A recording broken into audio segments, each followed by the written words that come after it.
discipulado y el evangelismo. Vimos ahí la introducción hace 2 semanas. Luego, pues ahí hablamos la semana pasada también sobre cuán importante, ¿verdad? Es entender la visión de nuestro Señor, ¿verdad? Comprender cuál era su visión, ¿verdad? Para su plan de redención, su plan evangelístico, ¿verdad? Y hoy pues vamos a hablar de evangelismo, ¿verdad? La clase de hoy vamos a hablar básicamente y principalmente sobre evangelismo, y la clase de hoy se titula Un pueblo que salvar, ¿verdad? Un pueblo que salvar. Y hoy vamos a hablar de evangelismo, vamos a aprender algunas cosas. Les quiero pedir que puedan tomar sus Biblias para que me puedan ayudar a leer algunas escrituras. Vamos a estar en el libro de los Hechos, ¿verdad? Para que me puedan ahí apoyar, para que podamos juntos también interactuar. Vamos a empezar, ¿verdad? Ahí con una oración. Paola, ¿me puedes ayudar ahí para orar? Por favor. Claro, con gusto. Gracias. Acompáñame a orar. Padre bello que estás en el cielo, muchas gracias Dios por darnos la oportunidad de estar aquí reunidos un martes más, Señor. Gracias Padre por este momento, porque nos permites poder aprender más acerca de tu palabra. Padre, pedimos Señor que pueda tu palabra calar en nuestros corazones, Señor, pero también que podamos tomar la responsabilidad, Señor, el amor, Padre, de poder también enseñar a otros, Señor. Gracias por tu palabra, porque es realmente un tesoro, Señor, que hemos encontrado en nuestras vidas, Señor. Quédate en control de lo que vamos a aprender, Señor, y que nuestros corazones puedan recibirlo, Padre. Gracias por todo, en el nombre de Jesús. Amén. Amén, gracias, muchas gracias. Pues vamos a hablar del evangelismo, de la estrategia, ¿verdad? Que utilizaron los apóstoles, y sabemos que la mitad del libro de los Hechos y principalmente ese empuje misionero lo tenemos del lado de Pablo, ¿verdad? Es ahí donde más información tenemos con respecto al evangelismo, pero vamos a poder aprender algunas cosas importantes. Vimos el crecimiento, ¿recuerdan? Vimos ese crecimiento sin precedentes, vimos cómo las iglesias se multiplicaban, y recuerdan que hicimos ese ejercicio del 22%, ¿verdad? De cómo nuestras iglesias, si creciéramos 22% al año, ¿verdad? Una iglesia de 100, de 300, llegaría a ser de miles, ¿verdad? En 30 años, ¿verdad? O una iglesia de 20 llegaría a ser de 1000 y casi 2000 en 30 años, ¿verdad? Entonces, y vemos que pasaron cosas maravillosas en el libro de los Hechos, que son relatadas, que son descritas, y pues que obviamente nos asombramos, nos maravillamos, ¿verdad? De cómo Dios les bendijo, y pues es nuestro ideal, ¿verdad? Como hablamos, tal vez el libro de los Hechos no lo podemos copiar al 100%, es otra cultura, es otra época, pero está ahí para modelar, para enseñarnos. Pero bueno, ese trabajo misionero que ellos comenzaron fue realizado pues con presión, ¿verdad? Hubo bastante presión en contra de ellos, ¿verdad? Ellos tuvieron bastante presión, y vamos a leer algunas escrituras para poder ver que ese desarrollo misionero y de discipulado y evangelismo que ellos tuvieron no fue fácil, ¿verdad? Fue en medio de grandes luchas y de un entorno complejo, difícil, y un entorno que definitivamente era adverso. Entonces, quiero pedirles si me pueden apoyar, ¿verdad? Vamos a ver aquí un poco de la oposición judía y también un poco de la oposición gentil, ¿verdad? Y aquí en estas escrituras, si me pueden apoyar a ir leyéndolo, quien la tenga lo puede empezar a leer, ¿verdad? Empezamos, todo está en el libro de los Hechos, y comenzamos en el capítulo 4, versículo 26.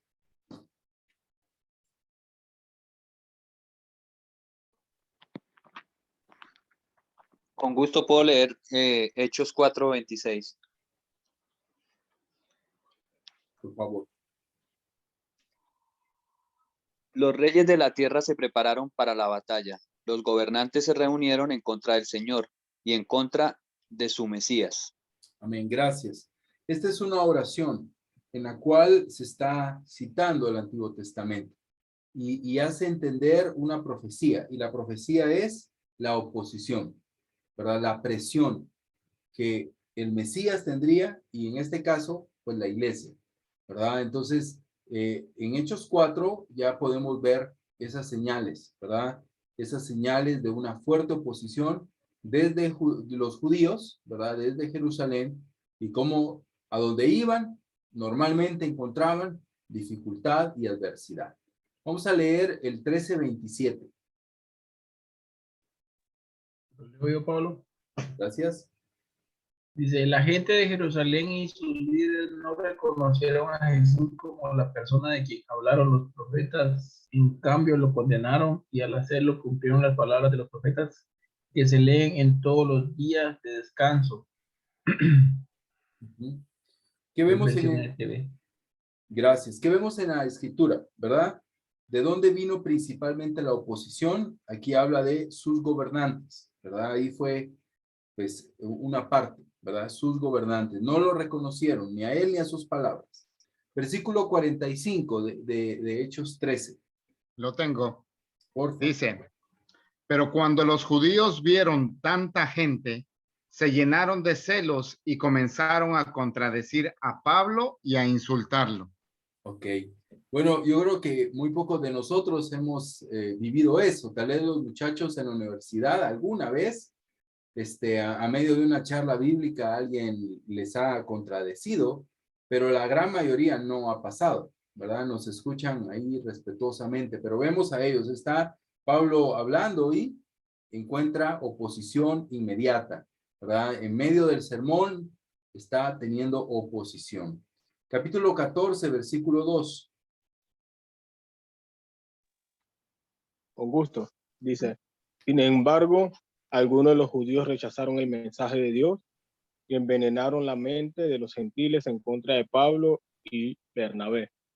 Ok, es impresionante esa escritura porque los judíos y los gentiles pues no tenían muchas cosas en común. Prácticamente no tenían nada en común. Pero vemos cómo acá los judíos sí buscan a los gentiles para envenenarles, ¿verdad? Envenenarles en contra de los discípulos, en contra de la iglesia. Capítulo 17, versículo 5 y versículo 13. Amén. Dice el 5, entonces los judíos que no creían, teniendo celos, tomaron consigo algunos ociosos, hombres malos, y juntando una turba, alborotaron la ciudad y asaltando la casa de Jasón, procuraban sacarlos al pueblo.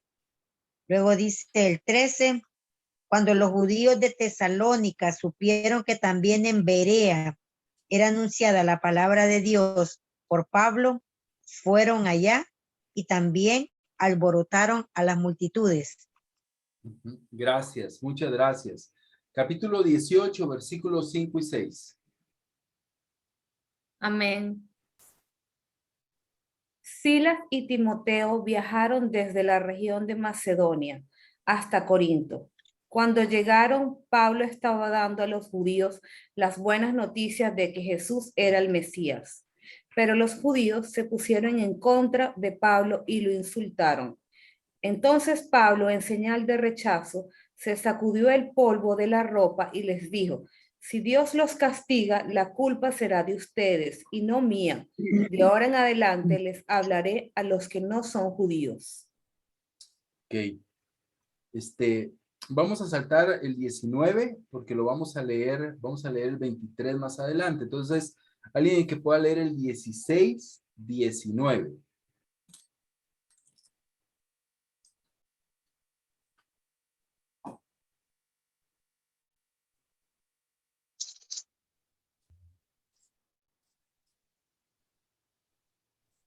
Amén. Pero viendo sus amos que había salido la esperanza de su ganancia, prendieron a Pablo y a Silas y los trajeron al foro ante las autoridades. Gracias. Ahora el 19, 23.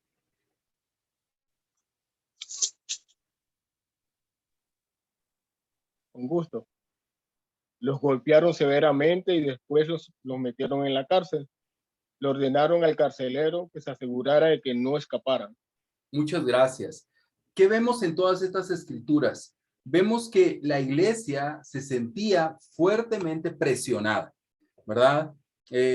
Los judíos los presionaban, los romanos los presionaban, porque veían a los cristianos, los judíos, como amenazas, con celos, con envidias, y los romanos o los gentiles los veían como un culto antisocial, un culto extravagante, ¿verdad?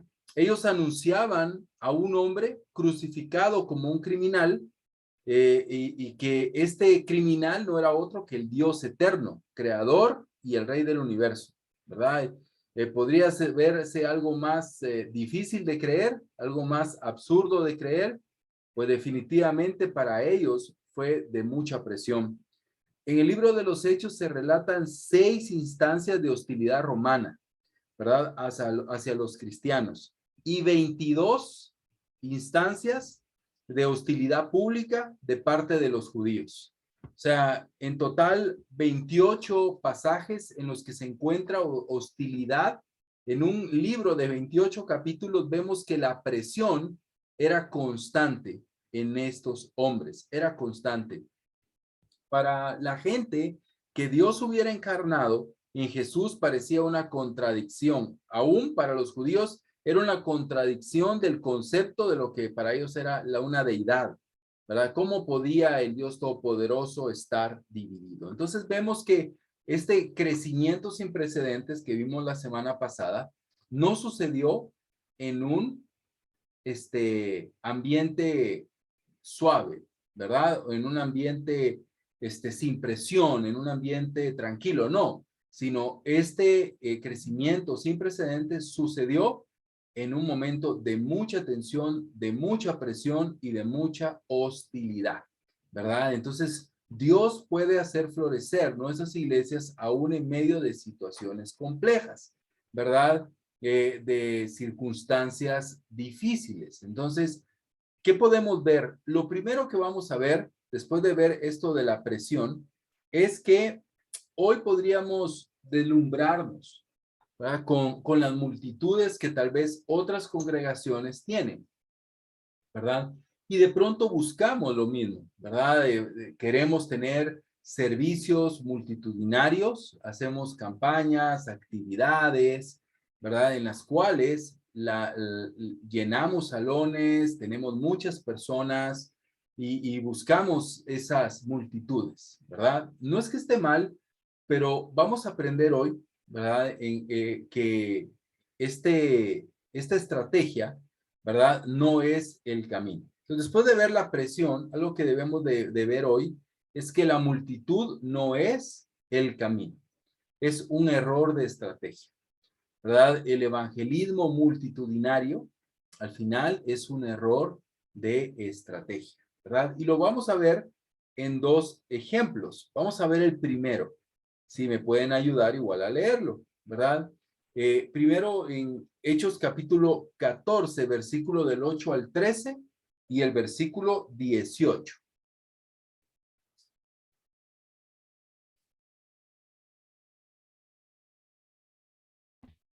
Del 8 al 13 y luego el versículo 18. Amén. Hechos 14, del 8 al 13. En el pueblo de Listra había un hombre que nunca había podido caminar. Era cojo desde el día en que nació. Este hombre estaba sentado, escuchando a Pablo, quien lo miró fijamente, y se dio cuenta que el hombre confiaba en el que podía sanarlo. Entonces le dijo en voz alta: levántate y camina. Aquel hombre dio un salto y comenzó a caminar. Al ver lo que Pablo hizo, allí los presentes comenzaron a gritar en el idioma licaonio: los dioses han tomado forma humana y han venido a visitarnos. Y el sacerdote y la gente querían ofrecer sacrificios en honor de Bernabé y Pablo. Pensaban que Bernabé era el dios Zeus y que Pablo era el dios Hermes, porque él era quien hablaba. Y como el templo del dios Zeus estaba a la entrada del pueblo, el sacerdote llevó al pueblo toros y adornos de flores. Versículo 18. A pesar de que Bernabé y Pablo dijeron que les fue difícil convencer a la gente de no ofrecerles sacrificio, Ok, gracias. Ok, ¿qué podemos ver en estos primeros versículos? Podemos ver un gran impacto. En otras versiones utiliza la palabra multitudes, ¿verdad? Había multitudes, en varias veces la utiliza. Entonces, este evento de la sanación de este hombre trajo a multitudes al mensaje. Las personas estaban completamente impactadas, aún pensaban que ellos eran dioses, ¿verdad? Y vemos cómo las multitudes se volvían a los discípulos. Y podría parecer un gran éxito, ¿verdad? Eso se podría ver un gran éxito. Ni siquiera pudieron impedir que les hicieran ofrendas, sacrificios, porque era un movimiento de la multitud, ¿verdad? Había muchas personas ahí y era un gran impacto, ¿verdad? Un gran impacto. Entonces la palabra multitud, en otras versiones, como la leo, es de todo el pueblo. O sea, había un montón de personas. El pueblo completo estaba ahí y vemos que es diferente a lo de la semana pasada. La semana pasada hablamos de multitudes de convertidos, ¿verdad? Esos 5,000 que vimos, esos 3,000 eran convertidos y eran hermanos. En este caso, no, eran personas que llegaban, que eran personas para evangelizar. Pero veamos qué pasa en el versículo 19. ¿Alguien puede leerlo, por favor? Hechos 14, 19. ¿Puedo leerlo, Amén. Pablo? Sí, por favor. En esto llegaron unos judíos a Antioquía y de Ícono que hicieron cambiar de parecer a la gente. Entonces se pidieron a Pablo, creyendo que lo habían matado, lo arrastraron fuera del pueblo. Ok. Imagínense eso, ¿verdad? Inmediatamente, casi, ¿no? Ellos están en una situación donde las multitudes los aclaman y a la vuelta a la página las multitudes los quieren matar, ¿verdad? Y ahí nos enseña algo, ¿verdad? Nos enseña algo de cómo la estrategia de las multitudes de pronto no es la estrategia de Cristo, ¿verdad? Si vemos el ministerio de Jesús, ¿qué podemos aprender del ministerio de Jesús? Jesús sanó multitudes, pueblos enteros, ¿verdad? Aldeas enteras, predicó a miles de personas, alimentó a miles de personas, pero cuando él muere, ¿cuántos discípulos habían? Solamente habían 120 discípulos, ¿verdad? Entonces vemos que el impacto de las multitudes no es de pronto el impacto que Jesús quería, ¿verdad? Para él esos 120 eran muy importantes y harían la labor, ¿verdad?, de alcanzar a un pueblo. Y esto pues, nos ayuda a entender que tal vez la Biblia nos enseña que las multitudes no es la estrategia en cuanto al evangelismo. Vamos a ver otro ejemplo. En Hechos capítulo 19, versículo del 11 al 19. El que lo tenga, lo puede leer, por favor.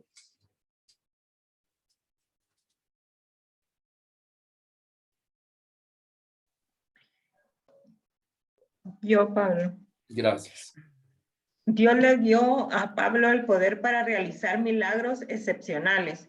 Cuando ponía sobre los enfermos pañuelos o delantales que apenas habían tocado la piel de Pablo, quedaban sanos de sus enfermedades y los espíritus malignos salían de ellos.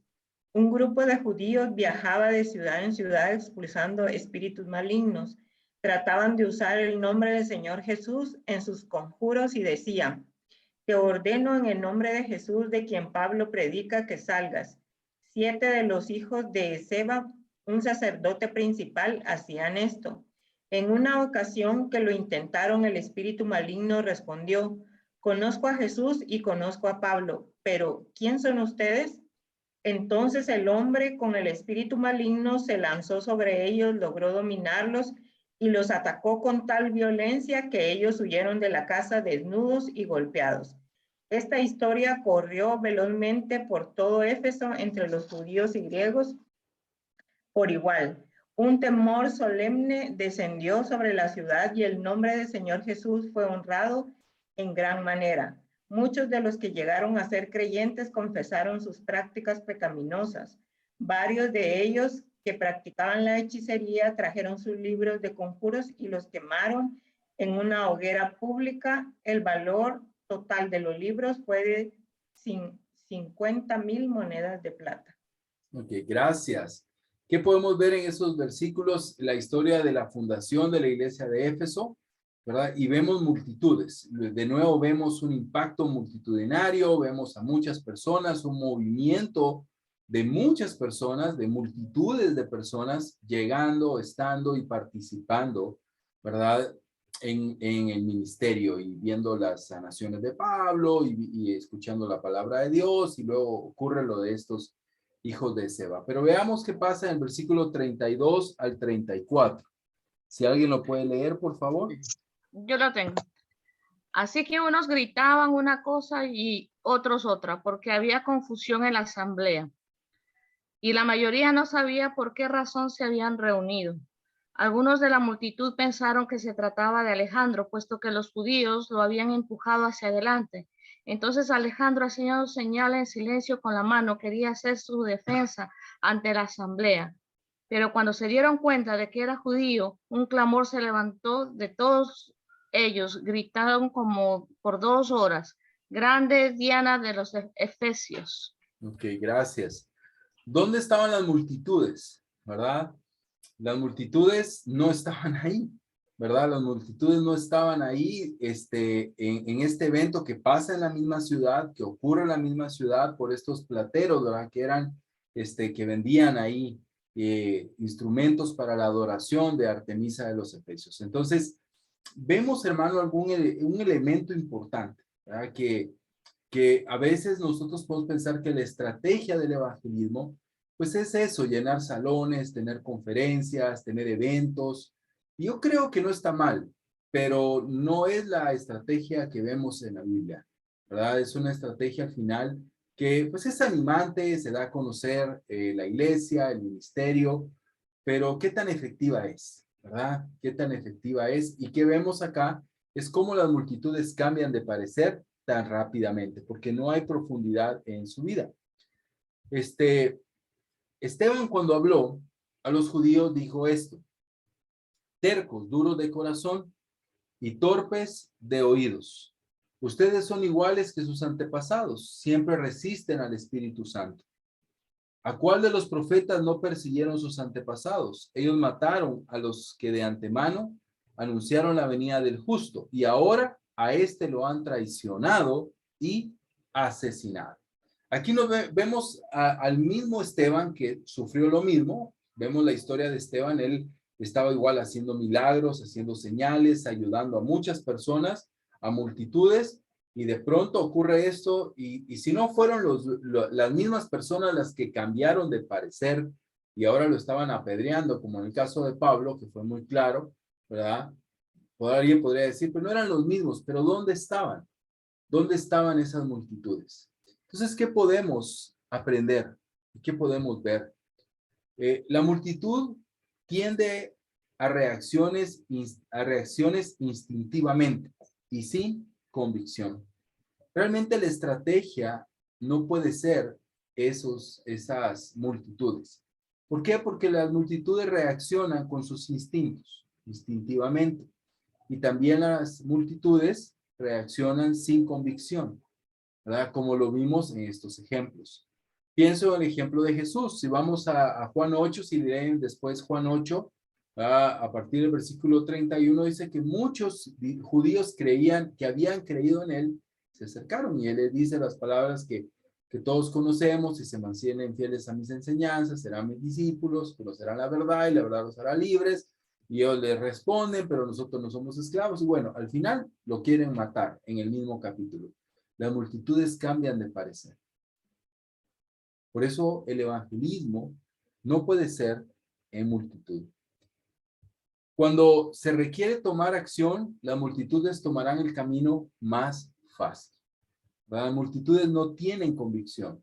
Los grupos grandes no tienen una convicción sólida, ¿verdad? Las multitudes, como vemos en estos ejemplos, ellos, en el caso de lo que pasa en Éfeso, ni siquiera sabían cuál era el problema. Unos dictaban una cosa, otros dictaban otra, pero ahí estaba la multitud. Entonces vemos que no es la estrategia correcta, ¿verdad? Por lo menos es lo que vemos, que no es la estrategia para alcanzar a ese pueblo que Dios quiere, a ese pueblo que Dios quiere salvar, a ese pueblo que Dios quiere alcanzar. La multitud, hermano, no es el camino, no es la manera, ¿verdad? Entonces, si la multitud no es el camino, si la multitud no es la manera, vamos al punto 3, si es un pueblo que salvar, un pueblo que salvar. Y vamos a ver entonces cuál fue la estrategia que utilizaron los hermanos, qué es lo que la Biblia nos enseña y cómo nosotros podemos aprender un poco de su estrategia, aunque ya la conocemos, ya la sabemos, la hemos vivido, la hemos practicado por más de 20 años, pero necesitamos retomarla para ver y entender cuál es la manera en la que podemos alcanzar a otros. Cuando hablamos de un pueblo que salvar y un pueblo que alcanzar, quiero que veamos esta escritura. Y esta escritura nos vamos a detener unos minutos para poder ver la mentalidad de Dios y que a veces nosotros podemos estar un poco ignorando su idea.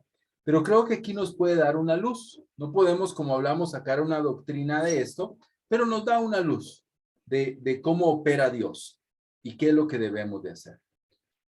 Hechos 18, del 9 al 11, dice: una noche el Señor le dijo a Pablo en una visión. Pablo está en Corinto. No tengas miedo, sigue hablando y no te calles, pues estoy contigo.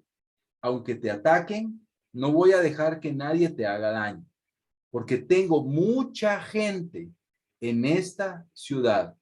Así que Pablo se quedó allí 1 año y medio, enseñando entre el pueblo la palabra de Dios. Ok, entonces Pablo está en Corinto recibiendo presión, ¿verdad? Y él está dudando ahí de si sigue o no, ¿verdad? Y si continúa su viaje misionero. Entonces tiene esta visión y el Señor se le aparece y el Señor le dice, primero, no tengas miedo, ¿verdad? No tengas miedo. ¿Qué es lo que a veces nos paraliza en nuestro evangelismo, hermano? Es el temor, ¿verdad? El temor al rechazo, ¿verdad? El temor a que nos rechacen, ¿verdad? El temor a que nos ofendan tal vez, la timidez, al final el miedo. Nos puede paralizar, a mí me paraliza muchas veces, ¿verdad? Pero ¿qué es lo que Dios dice? No tengas miedo. ¿Y qué dice? Sigue hablando y no te calles. Porque ¿cuál es la estrategia al final que debemos de entender? Bueno, uno es no dejar de hablar de Jesús, no callarnos. Creo que hemos dejado de evangelizar en algún sentido porque hemos dejado de hablar, porque nos hemos quedado callados, porque hablamos de fútbol, hablamos de la política, hablamos del coronavirus, hablamos del país, hablamos de los políticos, hablamos de la familia, hablamos de las finanzas, pero dejamos de hablar de Cristo, como vimos la semana pasada. El mensaje principal, ¿verdad? El centro del mensaje, ¿cuál es? Cristo, ¿verdad? Es que le dice, no te calles, sigue hablando. Hemos dejado de tener ese crecimiento porque hemos dejado de hablar, ¿verdad? Hemos dejado de hablar y hablar de Dios al que nos encontramos en el banco, en la escuela, en el bus, ¿verdad? En el metro, a la persona que está a nuestro lado, nuestro vecino. Dejamos de hablar, ¿verdad? Nuestras familias dejamos de hablar, hemos parado, hemos callado. Entonces, hablando de un pueblo que alcanzar, no podemos alcanzar a un pueblo si nosotros no hablamos. Y tenemos que seguir hablando y hablando y hablando. Pero aquí está el punto importante al que yo quiero que nos podamos enfocar. Dice, aunque te ataquen, no voy a dejar que nadie te haga daño. Ok, aquí viene el asunto. Dice, porque tengo mucha gente en esta ciudad. ¿Sí? Y bueno, Pablo se quedó ahí 1 año y medio más. Entonces, hermano, ¿a qué quiero llegar en esta clase hoy, hablando de evangelismo? Dice Dios que tengo, dice, mucha gente. O sea, Dios está diciendo, yo ya los he elegido. Yo ya tengo a las personas. yo ya las tengo vistas. Ya las tengo vistas ahí, ya las tengo elegidas. Hay no una, no dos, no algunas. Utiliza la palabra muchas, que en el griego es la palabra mega, ¿verdad? Que utilizamos para algo, una mega construcción, algo es mucho, es grande, es inmenso. Entonces Dios dice, yo tengo una multitud, tengo muchas personas ahí. Y tú, Pablo, tienes que encontrarlas. Tienes que llegar a ellas y predicarlas. Predicarles. Y ellos están ahí. Yo los tengo. Entonces, no es la estrategia de Jesús, de Dios, y tal vez esto pues, será para hablar de una doctrina, pero principalmente es entender, Dios ya ha elegido a muchas personas, ya están ahí, Dios quiere salvarlas porque son personas que de una u otra manera están buscándolo. Tal vez en otras religiones, tal vez en otras iglesias, tal vez en la soledad de su casa, están buscando a Dios. Y Él ya los escogió. Entonces, la tarea del cristiano es encontrarlos. Y por eso Pablo no podía irse. Dios dice, tienes que quedarte ahí más tiempo, ¿verdad? Alguno podría decir, bueno, pero Dios que los lleve solitos, ¿verdad? Ya hay un grupo de hermanos en Corinto, pues que Dios los traiga, Dios, que Dios haga esa labor, ¿verdad? Pero Dios no opera de esa manera. Vemos que Dios operó en este punto, dejando al predicador, dejando al misionero un año más. ¿Y cuál fue la labor de Pablo? Dice que él 1 año y medio enseñando entre el pueblo la palabra de Dios. Él estaba inmerso en el pueblo, él no estaba en la iglesia, ¿verdad? Él no estaba ahí en la iglesia, vengan, tráiganlos, ¿verdad? Él estaba haciendo ese trabajo de hormiga, ese trabajo de campo, ¿verdad? Él no estaba en una casa, tráiganlos aquí, pongan un rótulo, ¿verdad? No, él estaba fuera de, buscándolos, en medio de, dice, entre el pueblo, metido, ¿verdad? Entre el pueblo. Entonces, hermano, hay un pueblo que salvar, hay un pueblo que alcanzar, y Dios ya eligió a ese pueblo, ¿verdad? O sea, Dios, hay personas que lo están buscando en Chiriquí, en Panamá, en Tapachula, en Guatemala, en Honduras, en Salvador, ¿verdad? En todos lados hay personas que lo están buscando de todo corazón, que están desesperados por encontrar a Dios y que Él los ha visto. Hay un pueblo que alcanzaron. Dice acá, tengo mucha gente. O sea, son mi propiedad. O sea, Dios ya los tiene vistos. Y la tarea del misionero es buscarles individualmente, buscar a esas personas. Obviamente, como iglesia, buscamos cuando salimos de estas 4 paredes, cuando salimos a la calle, cuando tenemos esa actitud de buscar a esas personas que Dios ya ha visto y Dios está ahí. Entonces, ¿cuál es la tarea del cristiano? Reconocer la condición de la naturaleza humana. Explica por qué la iglesia al reconocer la condición de la naturaleza humana, esto explica por qué la iglesia dirigió el evangelismo especialmente a personas dispuestas a buscar la verdad. En la estrategia que Pablo utilizaba, ¿alguien recuerda cuál era el primer lugar a donde Pablo iba a predicar la palabra de Dios cuando llegaba a una ciudad? A una sinagoga. A una sinagoga, ¿verdad? Y si no había una sinagoga, iba a un lugar donde habían personas religiosas o personas que estaban buscando, ¿no? Una playa, ¿verdad? O a un lugar. Hermano, ¿cuál fue la estrategia de Jesús? ¿Dónde Jesús encontró a sus discípulos? ¿Dónde estaban? ¿Alguien recuerda, por lo menos, la mayoría de sus discípulos, con quién estaban? Estaban pescando. Ajá, pero ¿con quién Eran estaban pescadores. ellos? En familia. En familia. Piensen. ¿Ellos de dónde venían? Ellos discípulos de De quién trabajar. De distintos estratos por ejemplo, Pedro o Juan estaban con su padre pescando. Mateo era un publicano que estaba recolectando impuestos. Los Pero demás. algunos de ellos, discípulos de quién eran antes? De Juan. De Juan. De Juan. O sea, la base de los discípulos de Jesús, no todos, pero la base de los discípulos, ¿de dónde los encontró? De personas que ya estaban buscando, ¿verdad? Personas que ya estaban buscando. Entonces, algo que el libro de los Hechos nos deja ver, hermano, ¿verdad? Algo que el libro de los Hechos nos deja ver es que ellos sabían que tenían que alcanzar a personas que de una u otra manera eran personas dispuestas a buscar la verdad. Eran dispuestas, tenían disposición en su corazón y buscaban hombres y mujeres fieles que de ahí en adelante iban a ser embajadores ante el mundo.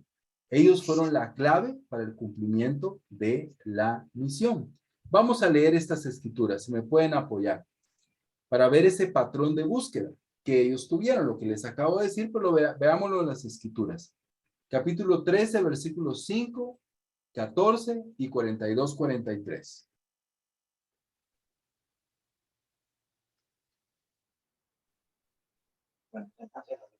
Sí.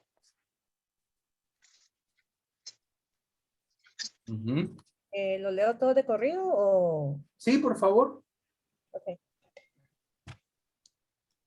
Al llegar al puerto de Salamina, comenzaron a anunciar el mensaje de Dios en las sinagogas de los judíos. Juan iba también con ellos como ayudante.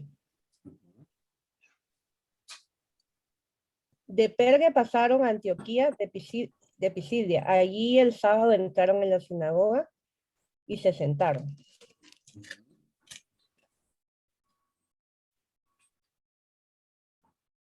Cuando Pablo y sus compañeros salieron de la sinagoga, les pidieron que al siguiente sábado les hablaran también de estas cosas. Una vez terminada la reunión en la sinagoga, muchos de los judíos y de los que se habían convertido al judaísmo siguieron a Pablo y Bernabé, y ellos les aconsejaron que permanecieran firmes en el llamamiento que habían recibido por amor de Dios. Correcto. Vamos a hacer una pausa en estos versículos. El versículo 43 dice: llegaron a la sinagoga, ellos predican, ellos están ahí buscando a personas que ya están en una búsqueda. Y dice el versículo 43 que terminando la reunión en la sinagoga, muchos de los, mira, hay tres grupos aquí. Muchos Uno, de los judíos. Dos, prosélitos, correcto. Y esos prosélitos eran gentiles que se habían convertido al judaísmo, o sea, ellos se habían circuncidado, ellos obedecían la ley. Y el tercer grupo son los temerosos de Dios. Ese es un grupo como Cornelio. Cuando vamos a Hechos 10, Cornelio no era prosélito, era un temeroso de Dios. Pero ¿a dónde fue Pedro a predicar? Con un temeroso de Dios, porque él que ya estaba en la búsqueda. ¿A dónde fue Felipe? A predicarle a un prosélito, al eunuco, que ya estaba en la búsqueda de Dios, ¿verdad? Entonces vemos que acá, en este pasaje tan increíble, son tres grupos alcanzados, ¿verdad? Que hay un interés en ellos. Hay un interés en ellos. Ahora vamos a leer el 14:1. Por favor, ¿alguien lo puede leer? Lo tengo. Dice, aconteció que en Iconio entraron juntos en la sinagoga de los judíos y hablaron de tal manera que creyó una gran multitud, tanto de judíos como de griegos. Okay, gracias. Ahora el 17, versículo 1 y 2, versículo 10 y versículo 17. Ahí voy, Pablo. Por favor. Dice, después de pasar por Anfípolis y Apolonia, llegaron a Tesalónica, donde había una sinagoga judía. Pablo fue entonces a la sinagoga como era su costumbre, y durante 3 días de reposo debatió con ellos, con base en las Escrituras. Ok, gracias. Versículo 10. Esa misma noche, bueno. ¿Te sigo? Sí, el 10. Esa misma noche los hermanos enviaron a Pablo y Silas hasta Berea, y cuando estos llegaron allá, entraron en la sinagoga de los judíos. Ok, y el 17.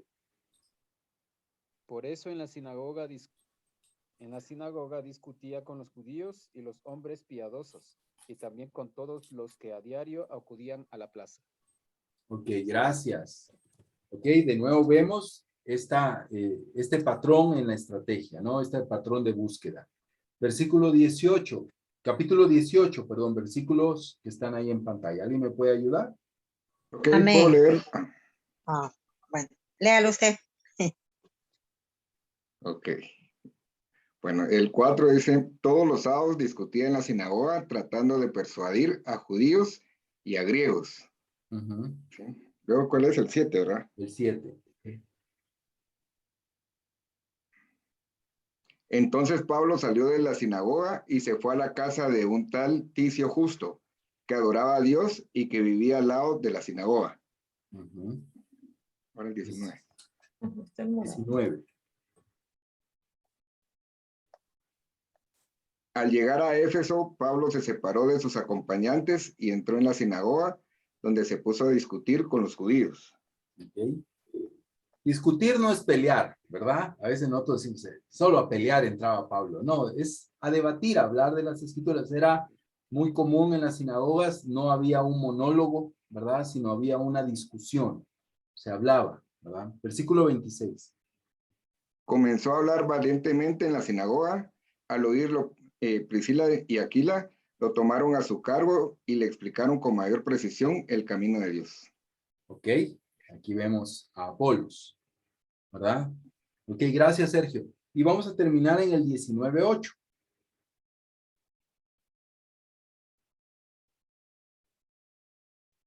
Voy a leer yo. Dice, Pablo entró en la sinagoga y por 3 meses continuos, hablando abiertamente, discutiendo y persuadiéndoles acerca del reino de Dios.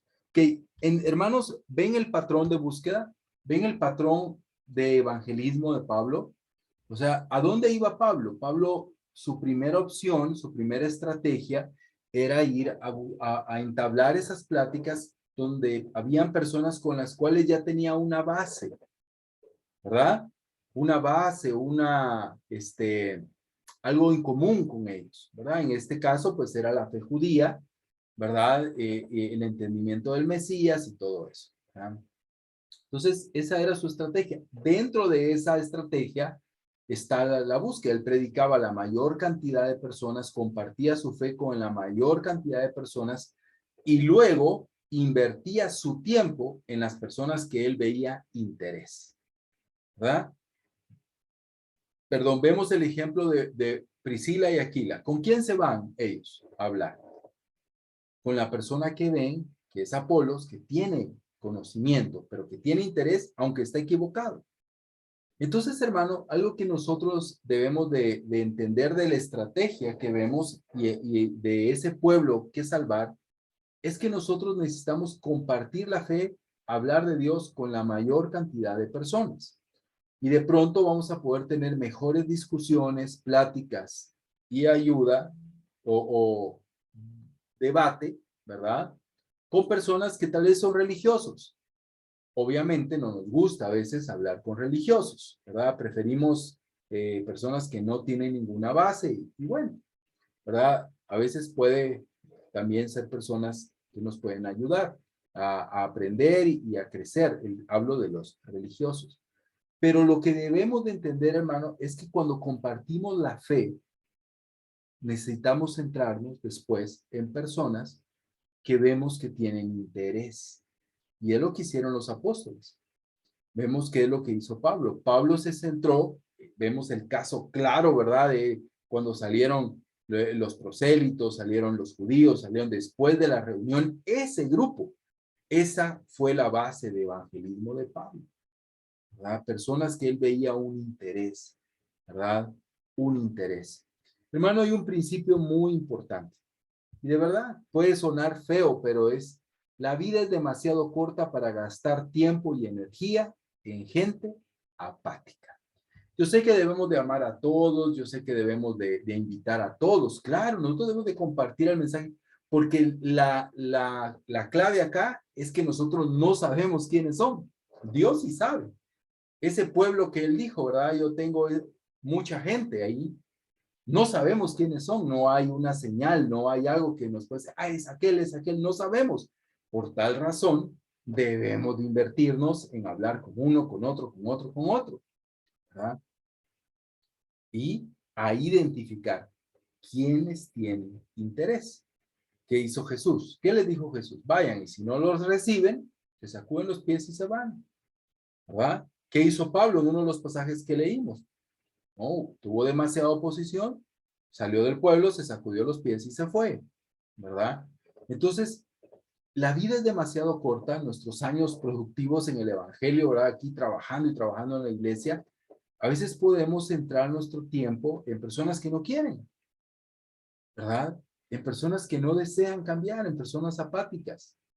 ¿Sí? Y yo veo que no fue la estrategia en los hermanos.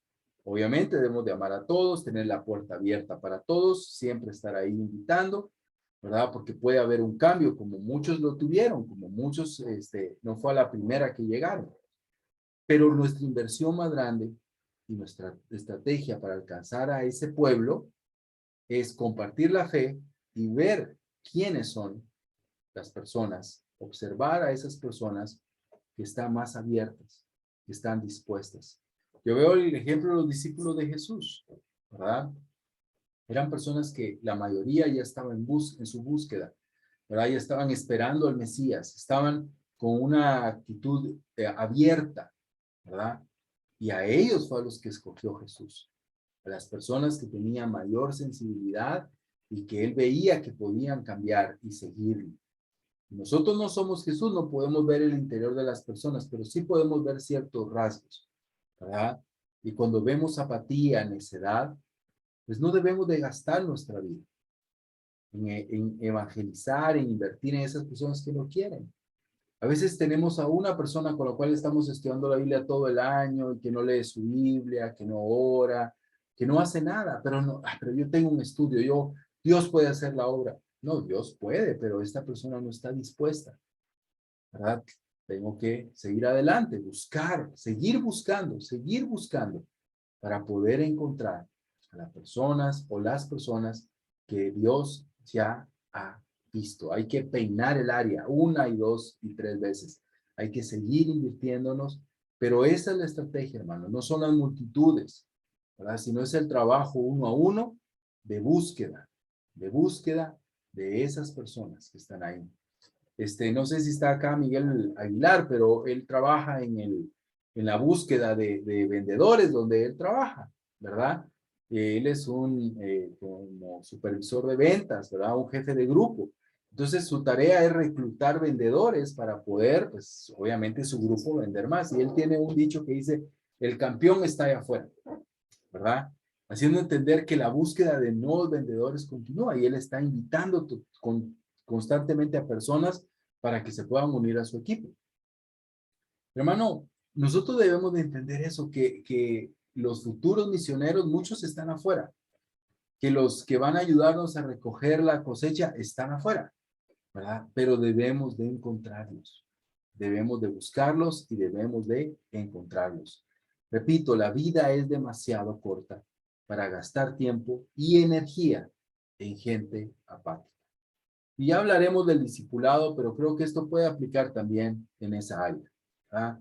¿Para qué invertir nuestra energía, nuestro tiempo en gente que definitivamente no quiere y no desea, ¿verdad?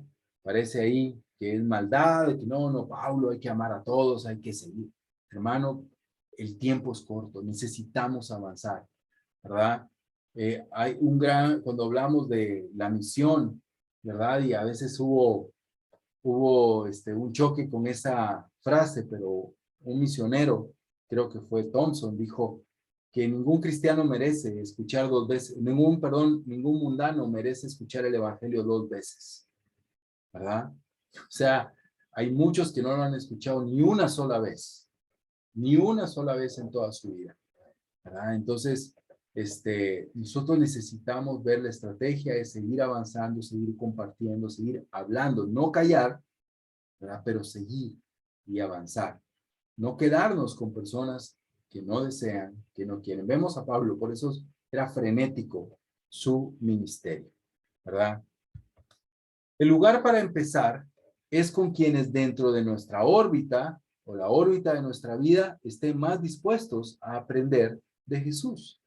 Y ve a tus compañeros de trabajo, comparte tu fe con cada uno de ellos, y cuando tú veas al que esté más dispuesto o algunos que estén más dispuestos, céntrate primero en ellos.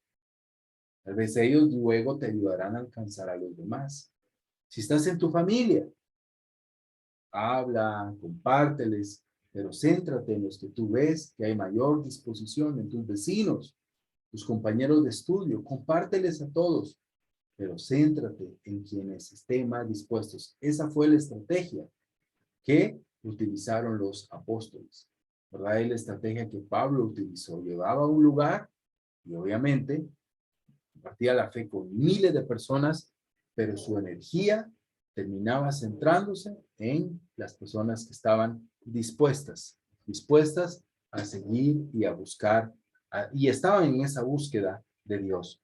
Dios ha escogido un pueblo, un grupo, muchas personas en cada una de nuestras ciudades. Pero dentro de las 4 paredes de nuestra congregación nunca las vamos a encontrar. Con invitaciones en Facebook, nunca las vamos a encontrar. Tenemos que ir a ellos, como Pablo lo hizo, estar dentro del pueblo, no aislarnos del pueblo, no aislarnos de las personas, no aislarnos del mundo. Tenemos que estar dentro de ellos porque estamos en una búsqueda de esas personas que Dios ha escogido y que ellos también están buscando a Dios, pero tenemos que buscarlos. Entonces, hermano, finalizo con eso. Hay que buscarlos. Hay que buscar a esas personas. ¿Vamos a encontrarlos? Sí, los buscamos. Y esa es la estrategia que necesitamos tomar y necesitamos vivir como cristianos y como hijos de Dios. Hermanos, esto les quería compartir el día de hoy, pero quisiera escuchar algunos comentarios. ¿Qué piensan de esto? ¿Verdad? ¿Están de acuerdo? ¿No están de acuerdo? ¿Cómo lo ven? ¿Qué piensan? O en su propia experiencia, ¿cómo lo ven? Aquí no hay respuestas equivocadas, pero podemos tener unos 5 minutos para escuchar algunas interacciones.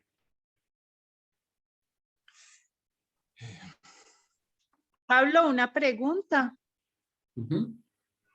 Esta mismo de lo que platicaba ahorita, lo podemos aplicar a nuestros hermanos póngale, que están cercanos a nosotros, en nuestra familia, cuando pasa mucho tiempo y vemos esa apatía, esa indiferencia, y de que por más que se les quiera ayudar, ellos no muestran ningún interés por recibir esa ayuda o por hacer cambios en sus vidas. Hablando de hermanos de la iglesia. Sí. Sí, yo creo que lo vamos a ver más adelante cuando hablemos de esa comunidad, pero creo que aplica. Al final, como vimos el discipulado y el evangelismo, creo que aún dentro de la iglesia nosotros seguimos evangelizándonos, ¿verdad? Seguimos creciendo en nuestra fe en Jesús, ¿verdad? Y sí, definitivamente cuando hay apatía, yo creo que si vemos los ejemplos bíblicos, pues no había mucha insistencia, aunque había amor, oración, dolor, no indiferencia, tristeza, ¿verdad? Pero, repito, el tiempo a veces es tan corto, la vida es tan corta, que necesitamos seguir avanzando en personas que sí tienen la disposición, siempre orando y guardando la esperanza para que esas personas apáticas puedan cambiar, ¿verdad? Gracias. Pablo, buenas noches. Sí, Héctor, por favor. Muchas gracias, Pablo. La verdad, muy interesante el tema de esta noche, y creo que una de las cosas que me he esforzado mucho y ahora escucharlo de ti, pues me trae todavía más ánimo y certeza en lo que estamos haciendo. Es que hay algunas cosas que como iglesia nosotros tenemos que desaprender. Y yo creo que es más fácil aprender que desaprender. Y el método del cual estás hablando de las multitudes, creo que para mí ha sido una lucha, ¿verdad? El concentrar toda la energía en una mega reunión o, bueno, foro de hombres, foro de mujeres, y se invierte tanta energía. Y ahí lo que nos hace felices es saber que llegaron 200, 300 personas, aunque de ese grupo ni siquiera una al final se le dio el seguimiento correcto, pero se nos fue toda la energía en un evento para decir que tuvimos tantas personas. Y veo el fruto del 1 a 1, y lo vemos, Jesús pasaba por la orilla del lago de Galilea y llamaba a las personas, y por donde iban predicaban el mensaje, ¿no? Entonces, yo sí creo que es más lento, ¿verdad? De alguna manera es más lento el 1 a 1, pero es más eficaz, ¿verdad? En mi caso, una de las fortalezas que Dios ha puesto en nuestros corazones es abrir las puertas de mi casa para el evangelismo. Traer gente a nuestra casa, mi esposa prepara comida, nos conocen, y ahí podemos medir cuánto interés tiene la persona en amar a Dios. Es importantísimo lo que decías, o sea, tenemos tan poco tiempo que no lo podemos estar malgastando en personas rogándole a una persona para que ame a Dios, ¿verdad? Y siempre existen esas personas que ya tienen una base previa de Dios, aunque están equivocados, cuesta un poco más debatir con ellos, pero cuando se convencen, por ejemplo, la pareja que se bautizó este domingo aquí en Panamá, vinieron hace 4 años a la iglesia, de una iglesia con mucho corte pentecostal, ¿verdad? Mucho emociones, mucho lenguas y ¿cómo se llama? Decretos y todas esas cosas. Estuvieron viniendo a la iglesia casi por 4 años. Volvieron a su iglesia aquí en Panamá, pero se dieron cuenta que no era el lugar que querían seguir asistiendo. Regresaron muy humildes, ¿verdad? Y reconocieron que se habían equivocado. Y pues estudiaron la Biblia muy rápidamente y se bautizaron este domingo. Pero son personas que te preguntan, ¿por qué esto y por qué lo otro? O sea, tenemos que invertirnos y tener conocimiento. Pero sí, estoy muy agradecido por lo que acabas de compartir. Gracias, Pablo. Gracias, Héctor. Gracias. Muchas gracias. ¿Un comentario más? Yo quisiera Buenas noches. compartir. Perdón. Sí, le vamos a dar chance a Rita. Ahí creo que habló primero. Y ya, perdona, hermanos. Gracias. Gracias, Pablo, por lo que compartiste. Me hizo recordar mucho de mi conversión, porque cuando a mí me invitaron a la iglesia, yo pues unas semanas antes le había pedido a Dios de que si mi vida iba a tener algún rumbo, que Él me lo mostrara de alguna manera. Y en ese tiempo hubo una campaña y la hermana que me invitó había invitado a mucha gente. Y por último me invitó a mí, pero ella me compartía que ella pensó que la última que iba a llegar era yo.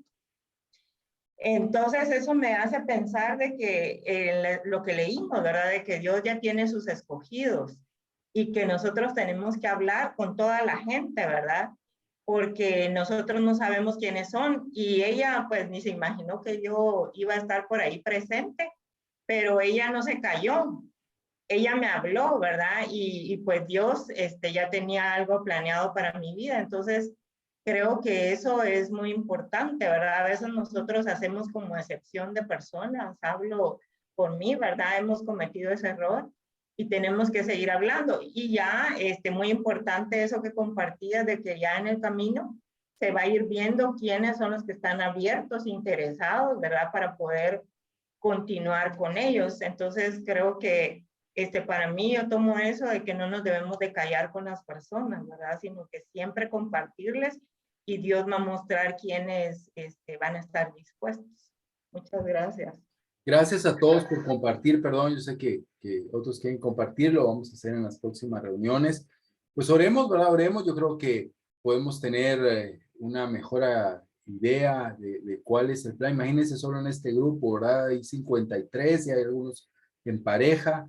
Imagínense si nosotros salimos a las calles, si nosotros evangelizamos, si nosotros somos consistentes, ¿cuánto impacto podemos hacer? Solo nosotros, ¿verdad? Solo nosotros, no se diga la iglesia movilizada afuera para poder abrir sus casas, como decía Héctor, para poder alcanzarlos, para poder ayudarlos, hacer amistades y ver a esas personas dispuestas y buscar invertirnos en ellas. De verdad, hermanos, es importante ver, creo que es la estrategia de Jesús. Jesús, yo no veo, a excepción de Judas, pues que mantuvo un disfraz, ¿verdad? Todo el ministerio de Jesús, pero con errores, con lo que sea, pero había gente dispuesta a su lado. Y hay gente dispuesta. Si hay gente dispuesta para otras locuras, hermano, ¿cómo no va a haber gente dispuesta para el evangelio, para seguir a Jesús? Hay miles dispuestos, pero tenemos que buscarlos. Tenemos que buscarlos y seguramente Dios nos va a permitir alcanzar a cada uno de ellos.